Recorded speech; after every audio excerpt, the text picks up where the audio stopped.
defense somewhere. Yeah, originally Pit. So I believe he'll be playing Pit. And Looks like we're starting off on FD. yeah, Pit Diddy is Yeah, tell me about Pit Diddy. it's interesting Because we have no pits, like, at all. A good Pit finally. I was in Nebraska for World Tier. Colorado has this amazing Pit named Eshera. Okay. Who's also a Falcon main.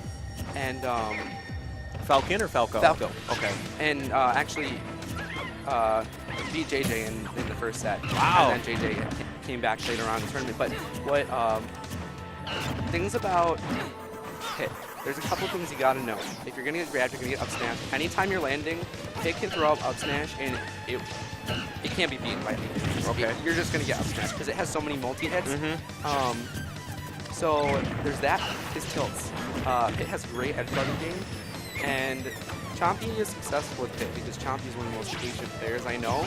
So he's not really going to sit there and camp like arrows, but at the same time, he doesn't commit unless he's almost positive that he's going to get. Okay. And so a combination of those two are good. So what we're seeing right now is actually a really even game. Chompy is definitely playing a bit more of a runaway game than we're used to seeing from players on the stream so far. That being said, it's not like he is trying to camp. He is just knowing that it's better for him to be a little bit further away from Diddy. That's right, especially JJ when he decides he's going to take command of the stage and he's going to assert a little more than the other player. It's like, it's super scary. So it's tempting to go back in the fray, but running away is a lot of the time just the best option. And that's actually, I really like the way that you put that, like when JJ asserts himself, because that's one thing that GGA.JJROCKETS does better than most other people that I know, is that when he wants stage control, he takes it. Like, right, he doesn't try and throw out like these options where maybe he might be able to force the other player off. Like, and I wonder why he doesn't do it all the time. I don't know exactly what it does, or what makes him do it, but when he does, it seems like he's unstoppable. It's one of those things where I really truly think that it's you have to be playing so like precision-based gameplay when you're kind of in that like zone mode that mentally it's difficult to keep that up for so long. For sure. So like when he notices that like maybe not necessarily the player is going on tilt, but when he has that small little edge that he thinks that he can go in with. That he will then turn up that mental focus and absolutely be like 100% on point 100% of the time. Right. And then, but again, that will tax you mentally. Like you can't, you just can't keep that up. Meanwhile, we're seeing the effect stat. Yeah. The Joe barrels and the kill, but JJ's behind and Pit doesn't die early, and Pit smashers will kill King Kong in a short bit of percentage. And so, I mean, like what we're looking for now is for JJ to go to that next level, that Randy Orton Viper level, where he just seems to turn it up and go in. And then right now, that's exactly what GGA.JJROCKETS seems to be doing. He's got Pit on the ropes right now. Right. And when you're JJ's the best at taking control when you're above him, when you're on the ground or you're not on the ground and he is, because he has that banana, and that banana just changes everything. Wow, JJ goes from being at 87% to 0 to having Pit completely outclassed. So oh my God, he almost had it. As I was saying, or excuse me, as you were saying, JJ just takes it to this next level at times. It seems like the clutch factor is there for JJ. And the arrows could come out. Nothing doing there, but. Chompy, that probably would have killed him. He wanted that read. He had the read, too. He had the read. It just... He was just, like, he opened the book Diddy Kong's slippery. 2 milliseconds before he had to. Yeah.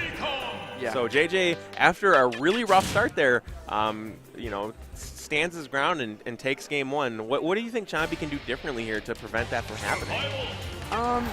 You know, Chompy's a patient player, so I'm pretty sure in his own head he's probably thinking, okay, there were some key moments where I maybe got a little antsy and I should have stayed and not done anything or shielded or not extended my welcome.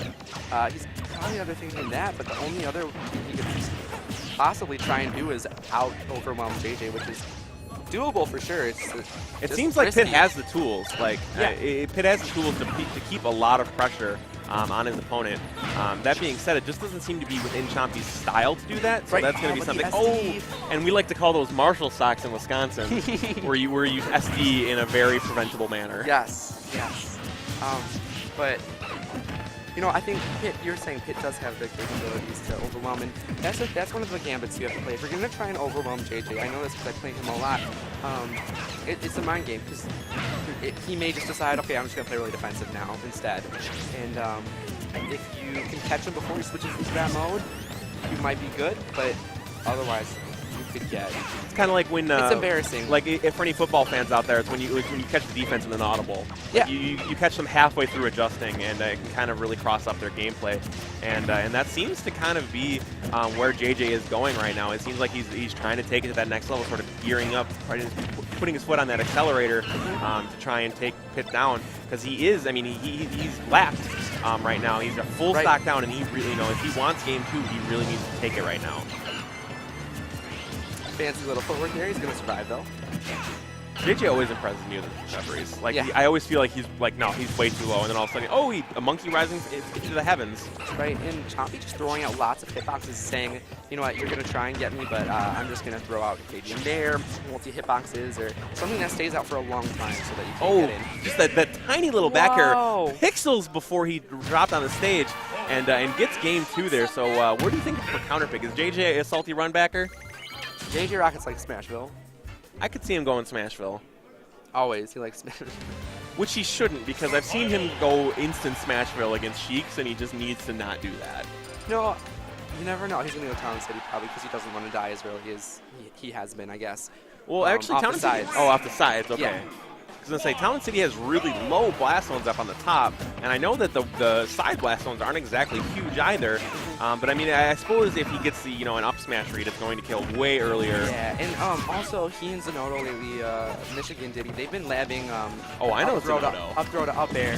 For all the streamers at home. Yeah. For the up throw to up air at high percents, there's a small window of percents, and it's a guaranteed kill if you do it right. Gotcha. So that'll kill earlier on the stage, of course. And Chompy is sort of playing different than I've ever seen him play. Yeah, it really seemed like from the first 2 games that we've seen, this is a whole new Chompy. It doesn't even seem like it's the same player. And I mean, and that's good. I mean, with how he needs to keep this mix-up game going on JJ, because that's really what's going to do. And another Marshall stock. I don't think that one was his fault. I think that was... I know he hit the bottom of the stage, but if he held it longer, if he would have waited just a microsecond, a little bit longer, that's scary. Scary moments, panic factor. And this is putting Chompy up for the set right now. Yeah, so I mean, Chompy's at 92%, so he could conceivably lose the stock if JJ gets a good read, but can't count it out. JJ.JJROCKETS come back in. Right, yeah. In doubles. But I mean, Chompy is playing really solidly, putting on lots of damage, and this is how it happened in game 2. Is JJ? This is where Chompy shines. He's patient, and he has that. All right, I'm going to do what I need to do. I'm not going to do anything more. I'm not going to go for anything more. Yeah, and that's really hard to do. Really good at not overextending himself. Right, but especially when you're up, it comes in handy so much.